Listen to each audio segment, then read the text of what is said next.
ఇండస్ట్రీలో ఉన్న ప్రముఖ నిర్మాతల్లో దిల్ రాజు కూడా ఒకరు. డైరెక్టర్లకు కానీ హీరోలకు కానీ సినిమా బడ్జెట్ విషయంలో, షూటింగ్ విషయాల్లో దిల్ రాజు కొన్ని షరతులు ఎప్పటికప్పుడు పెడుతూనే ఉంటారు. అయితే తాజాగా ఒక ఇంటర్వ్యూలో మాట్లాడుతూ బాహుబలి సినిమాను చూసి కేజీఎఫ్ చాలా నేర్చుకుంది అంటూ దిల్ రాజు కొన్ని ఆసక్తికరమైన వ్యాఖ్యలు చేశారు. బాహుబలి 1 సినిమా మొదట విడుదలైనప్పుడు నెగిటివ్ టాక్ వచ్చిందని, ఆ తర్వాతే పికప్ అయిందని అన్నారు. ఇక బాహుబలి 1 మరియు 2 రెండు సినిమాలకు కలిపి 600 కోట్ల బడ్జెట్ అయిందని, కానీ ఎక్కువ శాతం ప్రాఫిట్లు బాహుబలి 2 వల్లే వచ్చాయని చెప్పుకున్నారు. కేజీఎఫ్ నిర్మాతలు బాహుబలి నుంచి చాలా నేర్చుకున్నారు. కేజీఎఫ్ 1 సినిమాకి మినిమం బడ్జెట్ పెట్టుకున్నారు, కానీ మంచి ప్రాఫిట్లు వచ్చాయి. అలాగే కేజీఎఫ్ 2 సినిమాకు కూడా ఎక్కువ ప్రాఫిట్లు వచ్చాయి.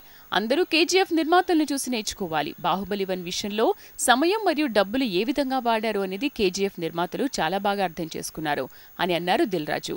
ఇక ఈ మధ్యనే కన్నడలో సూపర్ హిట్ అయిన కాంతార సినిమా గురించి మాట్లాడుతూ అది ఎవరూ ఊహించినటువంటి బాల్ అని, ఇలాంటివి చాలా అరుదుగా మాత్రమే జరుగుతాయని అన్న దిల్ రాజు కేవలం 25 కోట్ల బడ్జెట్తో తీసిన సినిమా ఇంత భారీ ప్రాఫిట్లను అందుకుంటుందని ప్రతిసారి మనం అనుకోలేం.